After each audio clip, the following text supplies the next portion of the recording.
Itu kalau kita dah memasuki 28 hari ni, mari kita tanya pada diri kita, adakah kita dah benar-benar jadi orang takwa? Orang takwa ni kata ulama, taqah wa uya. Taqwa ni kata Al-Khusyairi. Pertama sekali tawaduk, kedua qaf qanaah, wa wara ya yakin. Maknanya tawaduk kita tak sombong, qaf qanaah merasa cukup apa yang ada, wa wara ada sikit dah wara, mana mata pun tak tengok, tak senonoh, cakap telinga apa semua. Itu dah bagus lah, dah ada warak tu. Dah yakin, dah makin yakin dengan pertolongan Allah.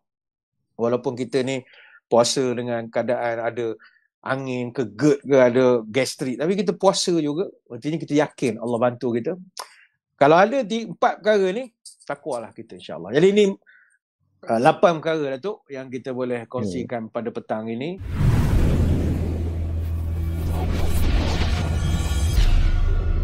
Assalamualaikum Datuk, apa khabar? Waalaikumsalam warahmatullahi wabarakatuh. Alhamdulillah. Terima kasih Datuk sudi ke konti bincang lain petang ni bersama Ayanda Haji Arsyad tu. Ya, terima kasih. Sama, Alhamdulillah. Ibu bapa sidang penonton sekalian, insya-Allah kita bersama dengan sahibul samahah Datuk Badli Shah kita yang dah pun berada petang ini bersama kita, dan kami di konti bicara online mempersilakan Datuk untuk memukadimahkan dan membimbing program kita petang ini. Falyatafaddal mashkura. Terima kasih. Assalamualaikum warahmatullahi wabarakatuh. Bismillahilladzi la yadurru ma'asmihi syai'un fil ardi wala fis sama' wa huwa as-sami'ul alim. A'udzu bi kalimatillahi tammati min syarri ma khalaq.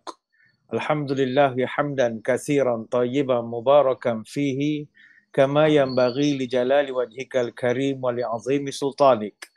Allahumma salli ala sayyidina Muhammadin abdika wa rasulika nabiyil ummi wa ala alihi wa sahbihi wa sallim. Subhanal malikil kudus. Allahumma inna na'udhu biridhaka min sakhatika wa bimu'afatika min uqubatika wa na'udhu bika minka la nuhsi sana'an 'alaika anta kama asnaita 'ala nafsik. Allahumma innaka afuwun tuhibbul afwa fa'fu 'anna.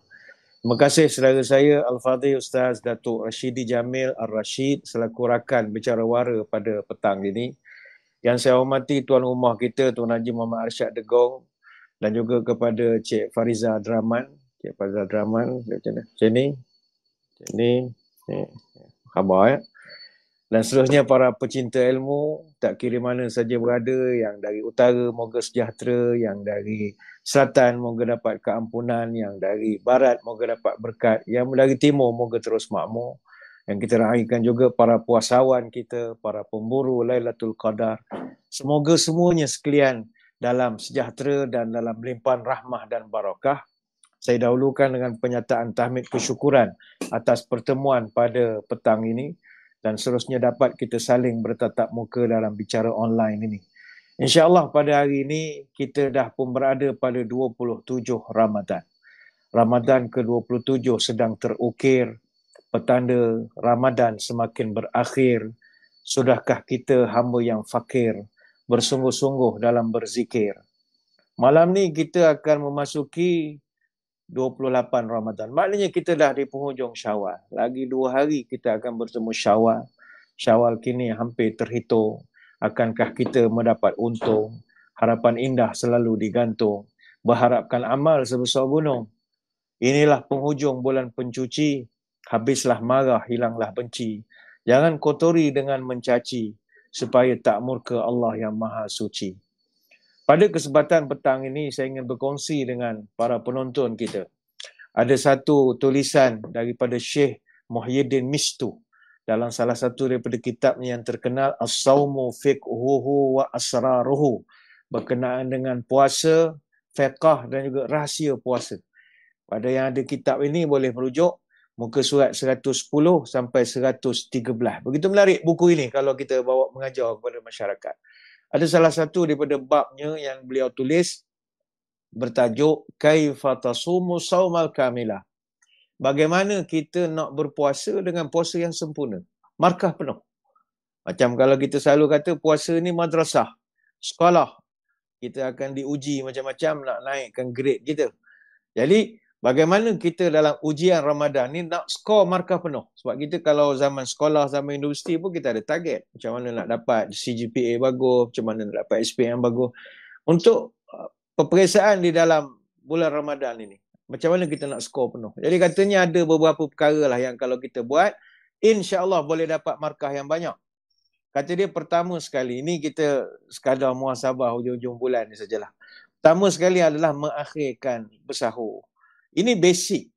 Sahur ini basic. Cuma masalah kita melihat sekarang, ramai di kalangan masyarakat, terutama anak-anak muda kita, mereka bersahur tapi cara tak berapa betul.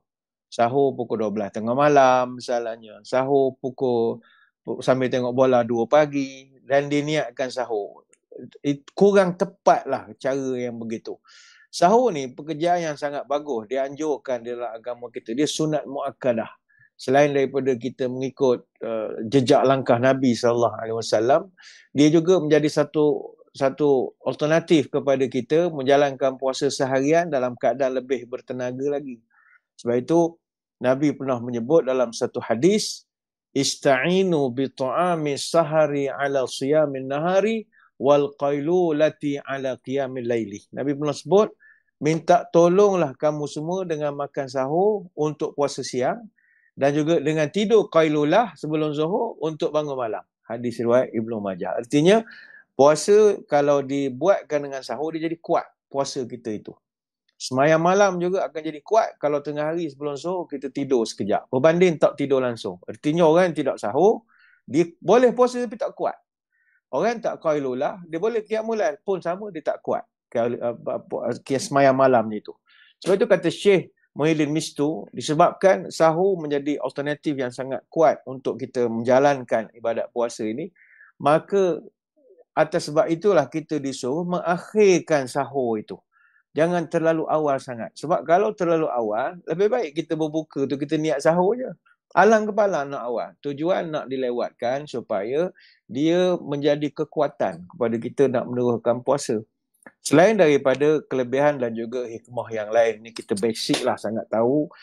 Pertama nak membezakan puasa kita ini dengan puasa agama lain. Al-faslu ma baina siyaman wa siyaman ahli kitab aklatus sahari. Hadis Muslim. Perbezaan paling jelas sekali antara puasa kita dengan puasa agama lain, sahur itu. Jadi kita tak nak puasa yang kita buat sama seperti rakan-rakan kita yang bukan Islam. Sekarang ni pun mereka puasa juga. Selain daripada mereka puasa kerana agama mereka, ada juga yang puasa kerana nak meraihkan kita orang Islam, mereka puasa juga. Iftar sekali kita. Tapi kebanyakannya yang kita tanya, mereka hanya tak puasa, tak makan sajalah. Sahur mereka tidak. Artinya itu yang membezakan. Selain daripada sahur ni ada faktor-faktor keberkatan. Cuma tadi kita dah sebutkan, waktu sahur itu biarlah kita lewatkan sedikit. Kata Zaid bin Sabit radhiyallahu anhu, tasaharna ma'an Nabi SAW, summa qama ila salati. Qultu kam kana baina azan wa suhur? Qal qadru 50 ayatan. Kami dulu, kata Zaid bin Sabit, kalau bersahur zaman Nabi dulu, kami akan bersahur, kemudian kami sembahyang subuh. Para tabi'in bertanya, berapakah gap masanya, jurang masa antara sahur tu dengan sembahyang subuh? Qultu kam kana baina azan wa suhur. Antara azan subuh dengan sahur berapa gap masa? Jawab Zaid bin Sabit, qadru 50 ayatan. Kurang lebih 50 ayat lah. Kalau lepas kami makan, kami baca Quran, lebih kurang dalam 50 ayat masuk waktu sembahyang subuh. Jadi ni hadis riwayat Bukhari. Cuma walaupun ada hadis yang sahih menyebutkan idza sami'a ahadakumul nida wa inna'u ala yadihi fala yad'uhu hatta yaqdi hajatahu minhu. Kalau seorang itu mendengar azan subuh dan di tangannya masih dipegang gelas, dia tengah minum, maka fala yad'u hatta yaqdi hajatahu minhu. Jangan kamu terus letakkan gelas tu, teruskan saja minum sebab benda tu dah ada pada tangan, dah di tangan kamu. Ni hadis Abu Daud. Tetapi saya kira masyarakat kita tak boleh diajar sangat last minute begitu. Dia itu dah terlampau hujung sangat. Kita elok kalau di negara kita ni, kita didik masyarakat kita ada waktu imsak. Apa makna waktu imsak? Waktu imsak ni kalau traffic light, dia umpah lampu kuning. Kalau tak ada lampu kuning ni masalah juga kita. Kalau lampu ada dua, hijau dengan merah, kita payah nak target bila nak berhenti. Itu pun sekarang ada setengah orang traffic light ada pula tambah nombor lagi supaya kita boleh target nak kejar hijau tu berapa saat lagi sebelum dia bertukar kepada warna. Jadi benda tu sangat diperlukan. Jadi waktu sahur ni penyelamat kita supaya kita, waktu imsak ni penyelamat kita supaya kita tak terlalu last minute sangat. Cuma Zamakhsyari rahimahullah dia bahagikan waktu sahur atau malam ni kepada 6 bahagian. Kalau tempoh antara matahari terbenam sampai subuh adalah 12 jam, maka 2 jam yang terakhir tu kata dia adalah waktu yang sesuai untuk bersahur. Jadi yang penting, jangan bersahur pukul 12 tengah malam, duduk kedai mamak, kedai tom yam, pukul 2 pagi, 3 pagi sahur tu kurang tepat. Kurang tepat. Kita doa mudah-mudahan diterima tapi kurang tepat. Ini hak pertama. Ya Datuk, kita teruskan ataupun kita berjeda seketika? Kita silakan tu. Tambahnya. Kami ni tumpang dengar ni. Sila tu. Terima kasih tu. Ya. Baik, itu yang pertama. Kita nak menyempurnakan puasa Ramadan kita ni, sahur jangan tinggal. Yang kedua, bab berbuka. Mesti segerakan berbuka. Sebab tu kita tengok juga trend sekarang ini ada di kalangan anak muda kita. Dia tidak lorat, kata orang kampung, tidak lorat, tidak tergesa-gesa nak berbuka sebab bagi dia tak berasa lapar lagi. Ini kurang tepat. Bukan kata tak betul, kurang tepat. Walaupun tak lapar, gagah sekalipun, mentang baru lepas jogging pukul 6.30, tapi bila masuk waktu sembahyang maghrib, mesti berbuka. La yazalu nasu bi khairin ma'ajjalul fitra. Manusia ni sentiasa akan dapat kebaikan, dapat berkat hidup mereka selama mereka ajjalul fitrah. Mereka segerakan berbuka. Ajjalu ni sangat mustahak. Kita menyegerakan. Ni hadis Bukhari Muslim. Sebab itu tertarik saya kalau orang di Indonesia, mereka akan panggil juadah berbuka puasa tu takjil. Dia panggil takjil. Ayat ni tak guna lagi tempat kita. Macam kita juadah berbuka puasa lagi lah. Dia panggil takjil. Sebab ambil daripada ajjalul fitrah. Segerakan. Kamu bukakan puasa itu. Sebab itu kita tengok ada juga trend di kalangan anak muda ni. Ada masanya buka katalah pukul 7.30 atau 7.25 misalnya, dia tak buka lagi. Relax dulu, pusing-pusing, senyum-senyum. 7.30, pukul 8 baru dia berasa dia nak makan. Ini jangan. Kita kena segerakan. Sebab menyegerakan berbuka puasa ni kesempurnaan puasa Ramadan itu sendiri. Sebab paling asas, sebab dia membezakan puasa kita dengan rakan-rakan kita penganut agama lain. La yazalu din zahiran. Agama kita ni kata Nabi akan sentiasa menang sok-mok ma'ajjalan nasu fitrah. Selama mana mereka ini menyegerakan berbuka puasa. Li'anna al-yahuda wal nasara yuakhiruna. Sebab orang Yahudi dengan juga Nasrani, Kristian dengan Yahudi ni, mereka memang sentiasa mengakhirkan berbuka puasa, mana melambatkan buka puasa. Jadi ala-ala nak marah ke Yahudi, jangan ikut Yahudi bab ni. Kita bezakan diri dengan Yahudi, buka mesti cepat, sahur mesti lambat. Sekarang Yahudi marah tapi puasa cara Yahudi. Tak betul lah. Kita biar jangan ikut langsung cara mereka. Cuma makanan pula. Ini makanan kata ulama bila berbuka biarlah ada sedikit keberkatan. Letakkanlah sedikit makanan-makanan yang bersifat benda-benda yang Nabi gemar. Kalau kita bersahur, ada makanan yang Nabi suka. Berbuka pun kita berbuka dengan benda yang Nabi suka. Apakah dia? Sudah pasti buah kurma lah. Kurma ni tamar. Sama ada tamar tu kurma kering ataupun rutab. Rutab ni kurma yang lembik, kurma yang basah. Jadi untuk kita, kalau nak berbuka, makan kurma yang lembik. Untuk nak bersahur, makan kurma yang kering. Kurma ni banyaklah kelebihannya. Kita pun tak adalah berajak nak cerita panjang sangat. Tetapi dia punya khasiat itu satu dunia mengakui. 1 kilo buah kurma ataupun tamar saja, dia ada 220 gram air. Ada 2,740 kalori gula. Ada 22 gram protein. Ada 2 gram lemak. Ada 19 gram zat-zat logam. Begitu banyak kan. Kadar karbohidratnya begitu tinggi. Kadar seratnya begitu bagus. Kadar proteinnya bagai-bagai lah. Lepas itu budak-budak muda sekarang dia pula buat trend baru.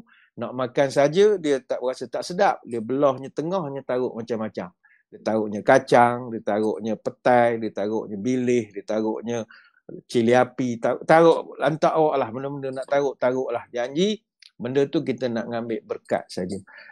Cuma hati-hati dengan kurma ni, musim-musim orang marah ke Yahudi ni. Jangan mentang-mentang makan kurma, kurma Israel pula dia makan. Dia kena berhati-hati sikit lah. Ada kurma keluaran Israel, contohnya Jordan River dan sebagainya, itu kena hati-hati lah. Saya ingat ni dah banyak dah orang buat sebaran. Cuma ada satu lagi Datuk. Kalau orang berbuka puasa ni, dia kelahi buat doa. Ni buang masa lah kita kelahi buat doa ni. Dia ada doa yang masyhur, tapi doa ni dhaif, iaitu Allahumma laka sumtu wa bika amantu wa ala rizqika aftartu. Jadi ini ada yang jenis garang-garang ni, dia kata kita tak baca doa ni ustaz, doa ni dhaif. Tuan-tuan sekalian, doa ni benda tak payah kelahi lah. Doa ni benda lemah, bukan reka. Dia pun doa ni mintalah apa saja. Tidaklah orang yang baca doa tu Bismillahirrahmanirrahim. Qala Rasulullah sallallahu. Tak ada begitu. Kita hanya sekadar angkat tangan. Allahumma laka sumtu. Macam kita baca doa bulan musim Rejab. Allahumma barik lana fi Rejab wa Sya'ban wa baligh Ramadan. Memang boleh berbahas hadis ataupun tidak. Tetapi kita bukannya Qala Rasulullah sallallahu alaihi wasallam. Allahumma barik lana fi Rejab wa Sya'ban. Benda tu jangan kelahi. Cuma ada hadis yang lebih kuat. Kata Ibn Umar, kana Rasulullah sallallahu alaihi wasallam iza aftara qala zahaba az-zama'u wa btallatul uruku wa sabatal ajru insyaallah. Ini kuat, ni hadis Abu Daud. Jadi hadis tentang doa berbuka ni memang banyak. Tak payah kita nak kelahi, benda dah masuk waktu. Kalau nak berbahas, berdebat, berhujah macam-macam kan, pukul 8 malam tak makan lagi kita. Jadi kita, yang pasti ada satu datang dari Nabi ni tak ada khilaf. Apakah dia? Bismillahirrahmanirrahim. Ni tak ada khilaf. Kalau ada orang khilaf juga, memang dia jenis keturunan kuat kelahi lah.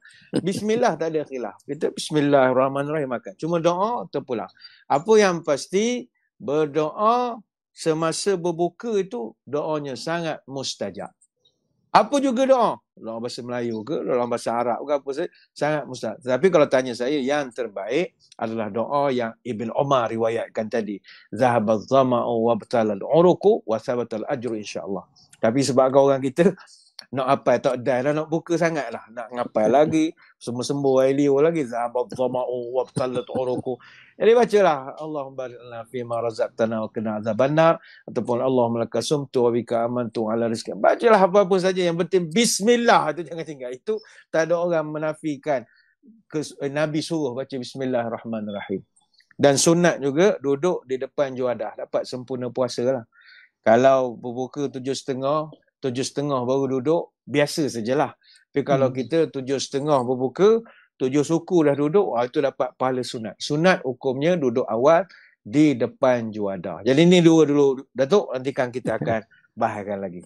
Baik, terima kasih kepada kepada Datuk. Ibu bapa sedang penonton sekalian. Kita dah dapat beberapa panduan yang walaupun dah hari ke-28 dah kita ni, tapi kita masih nak buat lagi mana yang kurang, mana yang tertinggal. Seperti tadi itulah, duduk depan juadah, lagi kita baca doa, bacalah apa-apa yang terqadar kita mampu. Mudah-mudahan Allah terima dan catat. Walau sekecil-kecil fadilat, kita nak rebut juga ni. Dah ada lebih kurang 2 hari, 3 hari lagi, mudah-mudahan lah ya.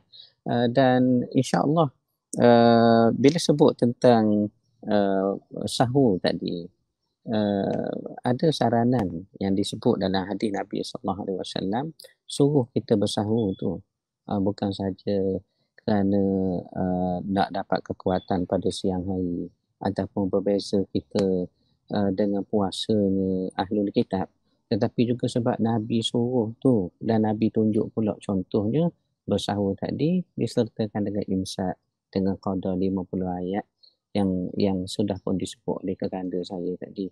Jadi kekanda sebenarnya kalau saya ulah panjang, jemaah marah ni sebab dia nak dengar kekanda Datuk cakap siapa ke sudah. Jadi saya silakanlah untuk pusingan berikutnya, dipersilakan. Terima kasih Datuk. Lupa nak sebut satu pasal sahur tadi. Sahur ni dia patutnya ayat yang tepat suhur. Sahur ni asal daripada suhur. Suhur ni perbuatan bangun sebelum fajar untuk makan. Sahur tu sebenarnya dari segi bahasa, dia makanan yang kita hidang ketika bersuhur itu.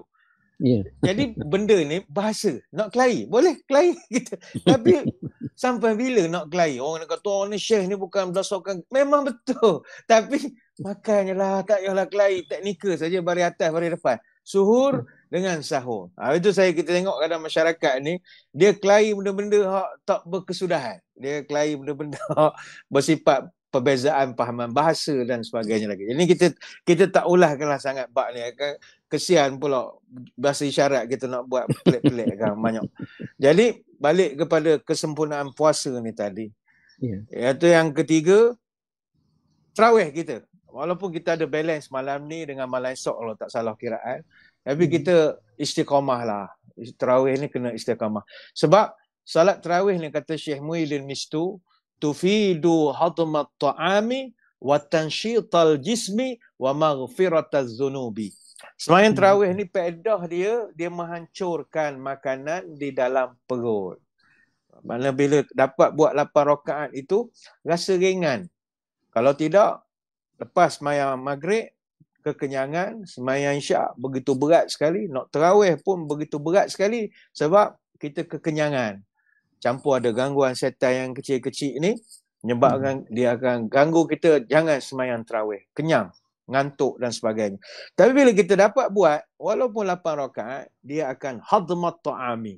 Dia menghancurkan makanan. Terus jadi kuat balik. Boleh laksanakan kadang sampai 20 tarawih sekali dengan witir lagi. Jadi ini hikmah dia. Kemudian watansyital jismi. Tarawih ni kita boleh setuju bahawa dia membangkitkan semangat untuk kita banyak lagi ibadah.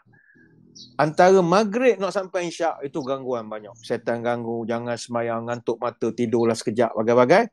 Tapi bila kita mampu saja tarawih, insya-Allah. Lepas tu baca Quran lagi, sambung lagi. Ada orang moreh lah, sambung lagi, ngunyah lagi. Artinya ada semangat untuk buat ibadat. Dan yang paling mustahak, wa maghfirataz zunubi. Dia mengampunkan dosa-dosa kita. Sebab itu, kepada para penonton kita yang setakat ini tidak meninggalkan sembahyang tarawih, tahniah kita ucapkan. Ini graduate elok lah kita panggil ya. Orang yang konsisten. Cuma masalah nak buat berapa rakaat sekali lagi tak payah kelahi. Orang kita kelahi tak selesai-selesai lagi. Daripada doa berbuka kelahi, sahur nak makan apa kelahi, sampai nak tarawih berapa rakaat pun kelahi, imam selawat antara rakaat pun kelahi. Sudahlah kelahi kita ni. Kelahi ni jadi macam hobi sangat pula dah sekarang. Jangan kelahi lah. Bab-bab ibadat ni kita jangan kelahi.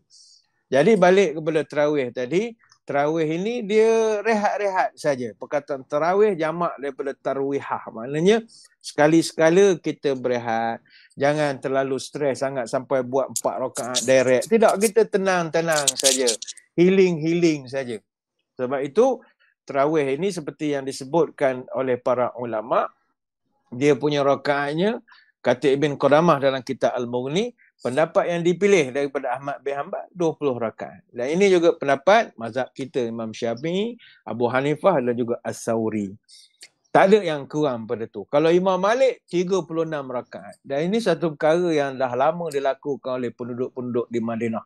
Sebab itu khilaf tentang berapa rakaat ini khilaf yang sangat masyhur. Antara pandangan mazhab disebutkan dalam banyak kitab.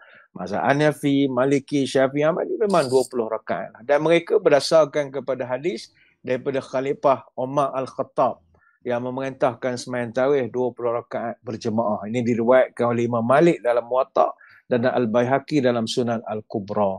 Jadi kalangan ulama' berpandangan pada peringkat awal sebenarnya tarawih itu dilaksanakan walaupun pendek 8 rakaat tetapi panjang bacaannya. Sehingga kan dalam satu riwayat daripada Huzaifah, ini direkodkan oleh Hakim dan juga Nasa'i dalam Sunan Kubra, Nabi sampai baca 8 juzuk satu rakaat. Jadi memang sahabat tak larat nak ngikut. Jadi kemudiannya orang makin lama makin lemah. Jadi mereka panjangkan rakaat, buat dua, baca pendek-pendek. Dia buat guncik. Ini disebutkan oleh Imam Abu Al-Walid Al-Baji dan nukilkan Imam Az-Zurqani dalam Syarah Muwatta. Itu yang punca jadi rakaat banyak. Sebab nak bagi balancekan kita punya amalan ni jangan jadi kepuasan sangat. Sebab itu dalam kitab Syarah Mukhtasar Khalil Al-Kharasi disebutkan penduduk Madinah ketika itu mereka jealous, cemburu melihat penduduk di Mekah. Mereka bila buat tarawih setiap 4 rakaat tawaf. 4 rakaat tawaf. Jadi dia rasa dengki lah, dengki yang positif lah. Dia kata, untunglah awak dapat tawaf, kami Madinah tak ada apa-apa.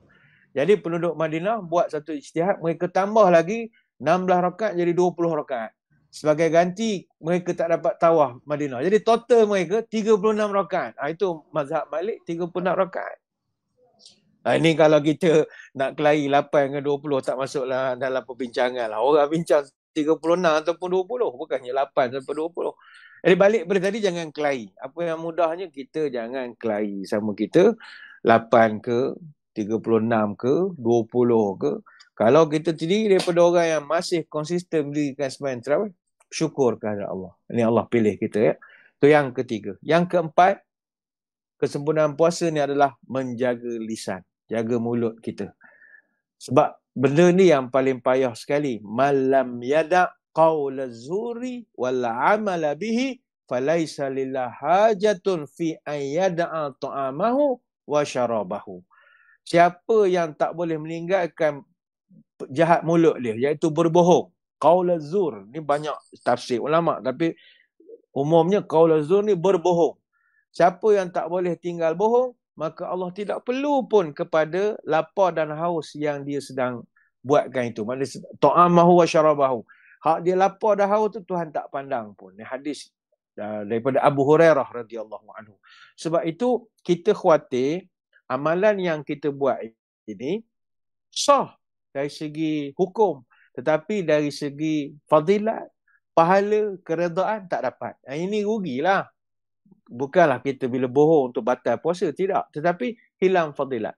Sebab itu ulama pesan arba'un yufattirna shaim wa yanqidna al-wudu wa yahdimna al-amal. Ada ulama pesan ada 4 perkara yang kalau kau buat, dia boleh merosakkan pahala puasa kita.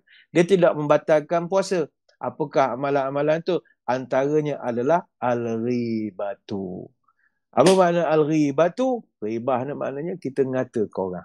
Dia tidak membatalkan puasa, tetapi dia boleh merosakkan pahala puasa kita. Yang kedua, wal-kazibu, kita berbohong. Yang ketiga, wan-namimatu, kita menyampai-nyampai ataupun kita jadi batu api. Yang keempat, wan-nazaru ila muhasinil mar'ati allati la yahillu lahu an-nazar ilaiha, kita tak jaga mata melihat perempuan dengan penuh rasa syahwat. Mana kalau menengok tu tidak ada perasaan yang mendalam, boleh bawa kira lagi. Ini dia tengok dengan perasaan syahwat. Wa hunna yaskina usul syarri kama yaskil ma usul syajari.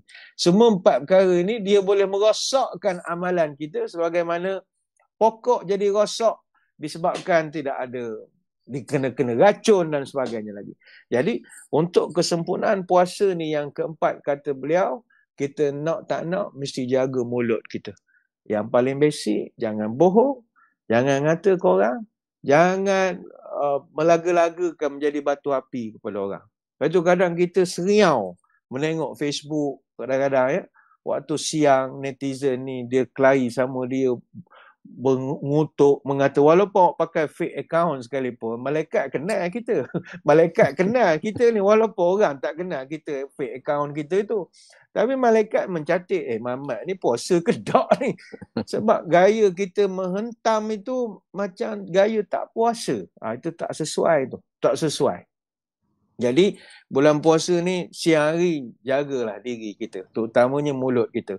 Sebab itu kita khawatir lah. Kalau ada orang tanya, Ustaz, kalau saya ni tidur sepanjang hari puasa, bagus tak? Saya jawab bagus, ya.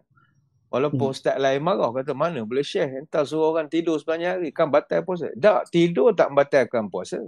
Tidur ni yang kalau batal puasa, awak tidur hari ni, bangun raya ketiga esok, baru batal puasa. Dia puasa ni, kalau orang tu tidur, dia selamat daripada segi panca indera. Ni pandangan saya lah. Orang yang tidur, Ustaz kata dia tidur daripada pukul 10 pagi sampai Zuhur misalnya. Dia selamat matanya menengok benda tak senonoh. Mulutnya selamat pada cakap benda tak senonoh. Telinga selamat pada mendengar benda tak senonoh. Sebenarnya jauh lebih selamat berbanding orang yang tak tidur. Itu pendapat kita lah. Cuma afdal pastinya berzikir dan sebagainya lagi. Jadi itu yang keempat lah, kita jaga kita punya lisan kita.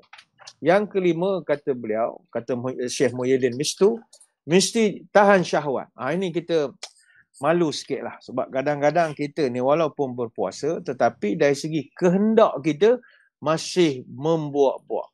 Sebab itulah penyempurna puasa ni, kata Syekh Muhyiddin Mistu, adalah bila kita boleh menahan diri kita dari segala kehendak. Oh, itu tinggi sungguh tu. Iza sumta falyasum sam'aka. Itu kan hadis Nabi.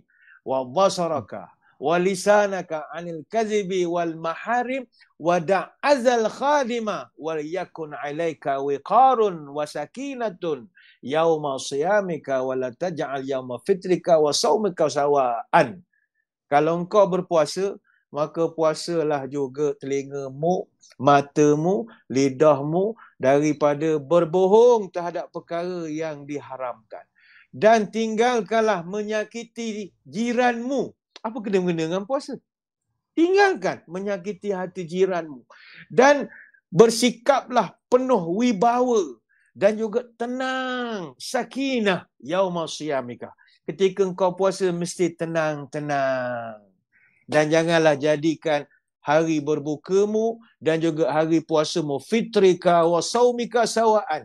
Mu jangan buat hari puasa dengan tak puasa serupa saja, kata Nabi. Jangan. Ini hadis daripada Jabir bin Abdullah radhiyallahu anhu.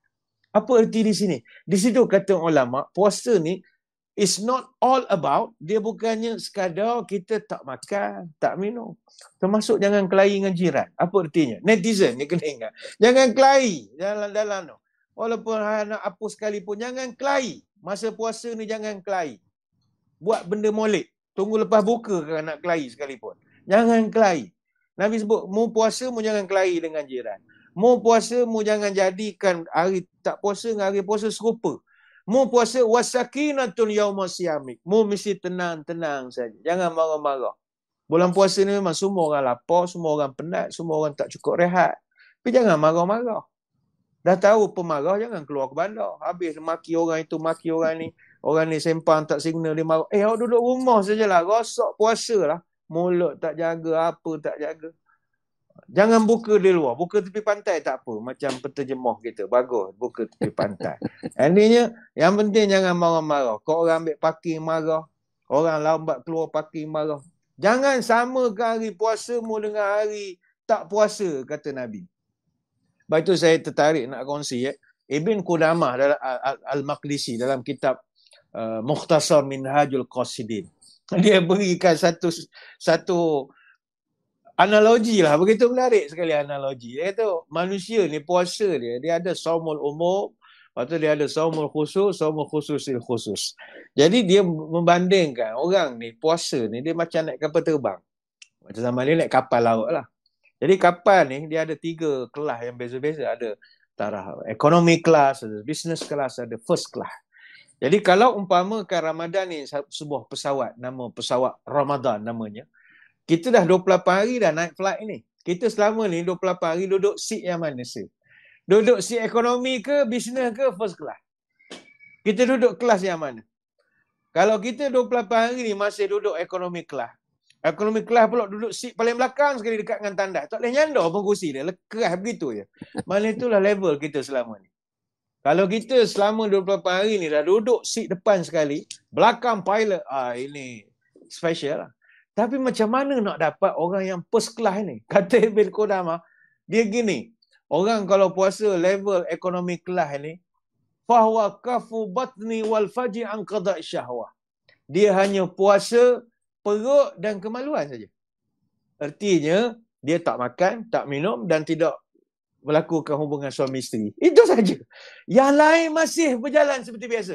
Mulut celupa, tengok orang seksi, tengok Netflix cerita tak senonoh. Masih business as usual. Dia cuma tak makan, tak minum. Dari segi ngata korang, masih lagi berjalan lancar. Dari segi mengecam orang, menjadi pencela maya dalam Facebook, masih lagi beroperasi seperti biasa. Maki hamun orang, mencarut dan sebagainya. Masih jalan seperti biasa. Orang macam ni levelnya ekonomi kelas. Mungkin tidak ekonomi kelas. Saya ingat dia duduk kat kargo agaknya. Dia tak layak pun duduk ekonomi kelas. Mulut celupa. Yang kedua, saumul khusus. Ini ada sikit. Business kelas. Siapakah orangnya? Fahuwa kafun nazar, wal lisan, wal yad, wal jari, wal sama, wal basar, wasailu jawab anil asar. Ada sikit up. Orang yang boleh business class, kursi besar sikit. Kalau international class boleh baring lah. Kursi dia macam telur, boleh baring. Makan sedap, ada selimut. Tapi macam mana nak dapat? Dia bukan sekadar menahan perut dan kemaluan, tetapi mula menahan lidahnya, matanya, kakinya, tangannya, seluruh panca inderanya daripada benda-benda tak senonoh. Dia tahan syahwat dia. Tapi itu masih lagi baru business class. Dia ada pula saumul khusus. Orang yang lebih first class lagi. Dia kalau kita naik international, business class dengan first class ni beza. Business class tu pun kata orang Pantai Timur tak cakap nak syukur dah, rasanya nikmat banyak sangat dah. Tapi first class lebih nikmat lagi. Lebih nikmat. Boleh mandi, boleh macam-macam. Boleh baring, ada pijama, tu tinggi lagi lah. Tapi macam mana nak dapat first class? Kita di Malaysia tak ada dah first class ni. Kalau kapal terbang domestik itu business class je. Malaysia Airlines pun tak ada. International class ni tak ada. International flight untuk yang first class ni pesawat tertentu saja. Emirates yang belah Khalij, belah kita tak ada dah. Sebab nak kena sediakan tempat mandi dia. Dia ada on board chef, ada dine on demand, ada caviar menu, dia punya bedding, dia ada two pillows, ada duvet, macam-macam lagi. Jadi untuk mendapatkan first class ni apa caranya?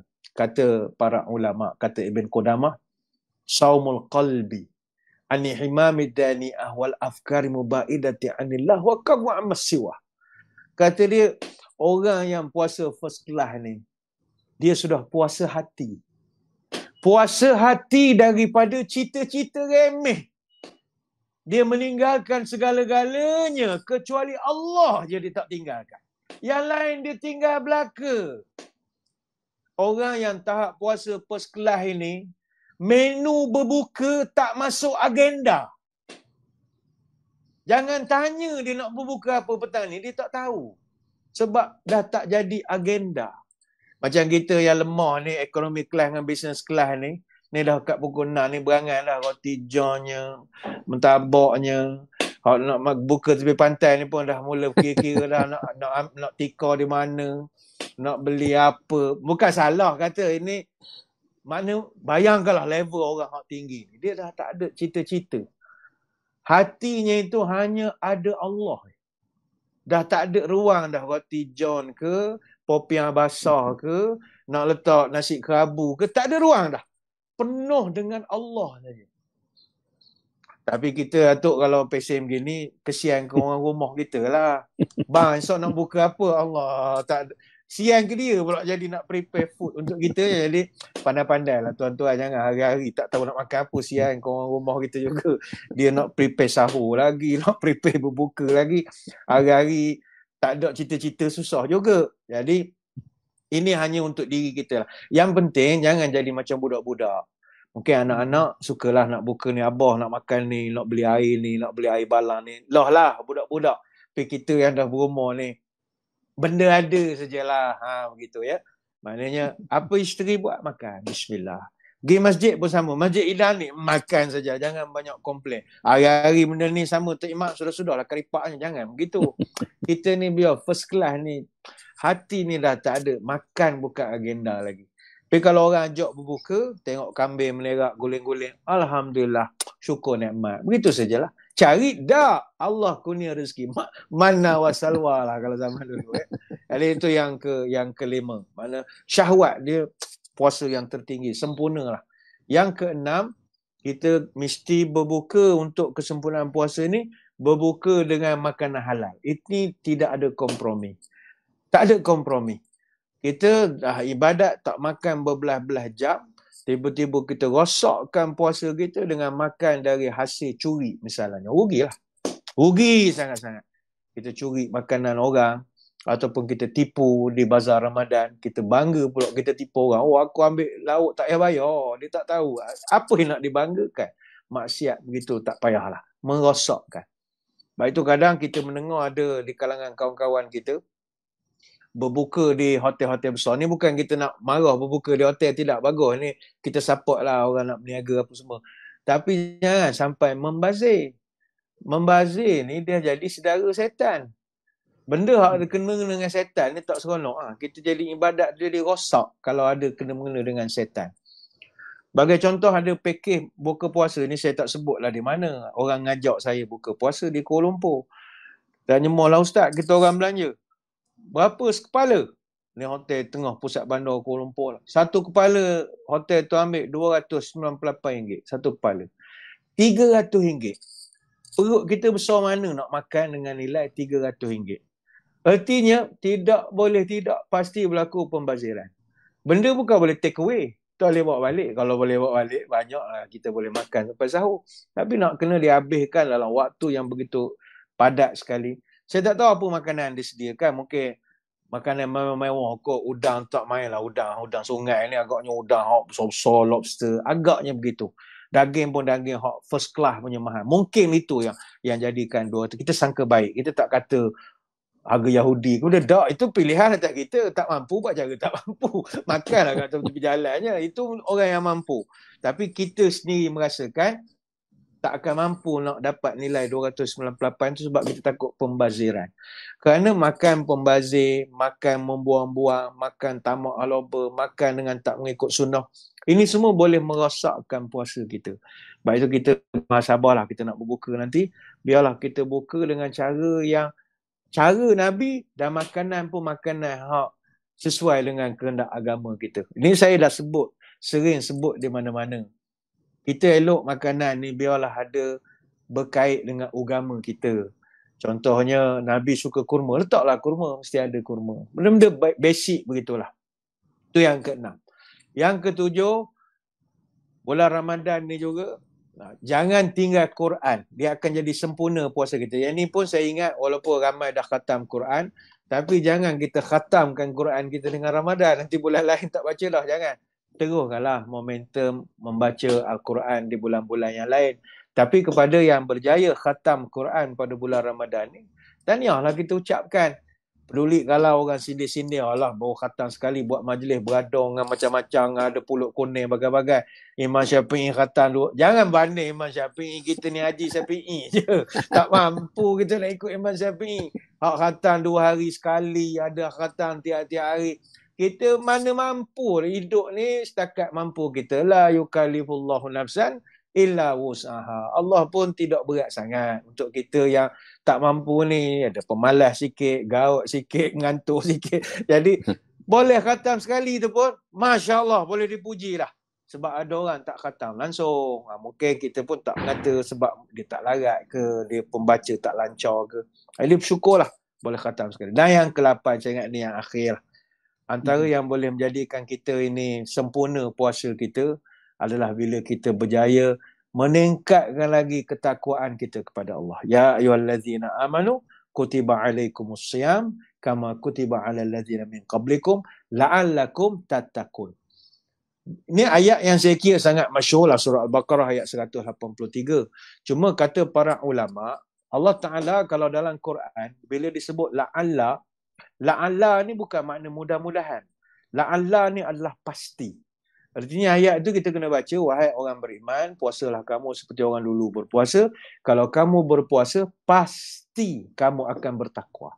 Dia bukan mudah-mudahan kamu akan bertakwa. Tidak, itu bukan cara Al-Quran. Sebab itu kalau kita dah memasuki 28 hari ni, mari kita tanya pada diri kita, adakah kita dah benar-benar jadi orang takwa? Orang takwa ni kata ulama, taqwah wa uya. Taqwa ni kata Al-Khusyairi. Pertama sekali tawaduk, kedua qaf qanaah, wa wara yakin. Maknanya tawaduk kita tak sombong, qaf qanaah merasa cukup apa yang ada, wa wara ada sikitlah wara, mana mata pun tak tengok, tak senonoh, cakap telinga apa semua. Itu dah baguslah, dah ada wara tu. Dan yakin, dah makin yakin dengan pertolongan Allah. Walaupun kita ni puasa dengan keadaan ada angin ke GERD ke, ada gastrik, tapi kita puasa juga, artinya kita yakin Allah bantu kita. Kalau ada di 4 perkara ni, takwalah kita insya-Allah. Jadi ini 8 perkara lah tu yang kita boleh kongsikan pada petang ini. Bagaimana kita nak dapatkan sedikit sebanyak kesempurnaan di dalam ibadah puasa kita insya-Allah. Kita ucapkan selamat hari raya juga kepada seluruh peminat-peminat siaran yang dibawakan oleh Tuan Haji Arsyad kita. Begitu bagus sekali. Terima kasih juga kepada penaja-penaja. Kullu am wa antum bi alfi khair. Itu doa kita. Dan kita doakan juga teruskan ibadah dan kurangkan juadah. Itu paling mustahak sekali. Kurangkan mengetih ni, kurangkan sikit. Banyakkan mengetih ni. Dah tak ada power dah tu.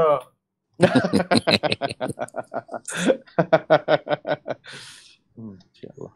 Okey, terima kasih ibu bapa sekalian. Jumpa lagi. Assalamualaikum warahmatullahi wabarakatuh. Waalaikumsalam warahmatullahi wabarakatuh.